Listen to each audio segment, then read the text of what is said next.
जब वली को अल्लाह की बारगाह से सिफात का फैज़ मिल जाता है तो उसकी समात भी आला हो जाती है, इल्म भी आला हो जाता है, बसारत भी आला हो जाती है, खुल्क भी आला हो जाता है, किरदार भी आला हो जाता है, सिफात भी आला हो जाती है। उसका बोलना चालना, हर चीज, हर पहलू, हर जहत में अल्लाह उसे आला बना देता है। जैसे जब बसारत आला बनाई, बसारत, एक मिसाल कुरान से देने लगाओ। आप सब ने हजरत सुलेमान अलैहिस्सलाम का नाम तो सुना है ना? हाथ उठा के उनके लिए सुभान अल्लाह कहिए। मैं उस वाक़े की तरफ नहीं जा रहा, वाक़या चूंकि तवील है, मैं वक्त बचाना चाहता हूं।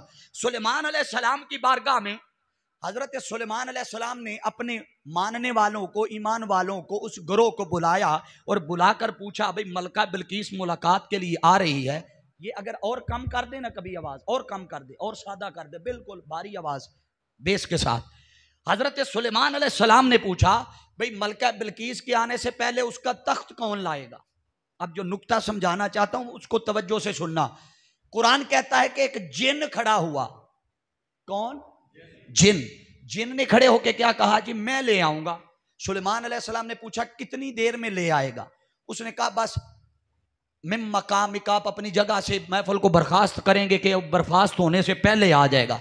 सुलेमान, अब तवज्जो करना, नबी की बसारत और वली की बसारत दोनों एक जगह से बयान कर रहा हूं। हजरत सुलेमान अलैहिस्सलाम ने कहा बैठ जा। क्या कहा? अब यहां से नबी के इल्म की इब्तिदा हो रही है कि नबी को भी अल्लाह ने अपने उस इल्म का फैज इतना दिया कि नबी इल्म नबुव्वत से देख रहा था कि इस जिन से भी पहले लाने की कोई ताकत रखता है, वरना ना कहते कि बैठ जा। महफिल कितनी देर चलती? 10 मिनट, 20 मिनट, 50 मिनट। उसने तख्त ने आना था 900 मील की मुसाफत से।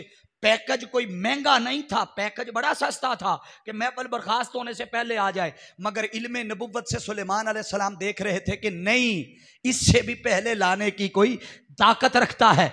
अब उसे बिठाया और कहा कोई और। यहां से यह भी पता चलता है कि नबी का इल्म बता रहा था, वरना जिन को बिठाते ही नहीं। नबी का इल्म देख रहा था, बसारत देख रही थी कि कोई है जो इससे भी पहले लाएगा, वरना जिन की ऑफर को कबूल कर लेते, ठुकराते नहीं। कहा बैठ जा। अब एक इंसान खड़ा हुआ, तवज्जो करना, कौन? और इंसान भी कौन? वली था। कौन था? आसफ बिन बरखिया खड़ा हुआ। कहा आप ले आओगे? कहा हां। कितनी देर में? मैं बस पलक झपकी तो तख्त आया पड़ा। पलक झपकने में भी कोई 20, 30, 40 सेकंड नहीं। आप साइंस का कुलिया पढ़ें, ये एक झपकना, पलक का एक बार झपकना, ये सेकंड के कई हजार पॉइंट से भी पहले पलक झपकती है। तो गोया पलक के झपकने से भी पहले तख्त का लाना। अब जरा ध्यान करना, उस वली की शान देखिए जो सुलेमान अलैहिस्सलाम के जमाने का वली है। तख्त आ गया सुलेमान अलैहिस्सलाम की बारगाह में। तख्त देखकर पूछा कैसे ले आए? कहा हाजा मिन फदली रब्बी। हाय हाय, क्या कहा? हाजा मिन फदली रब्बी।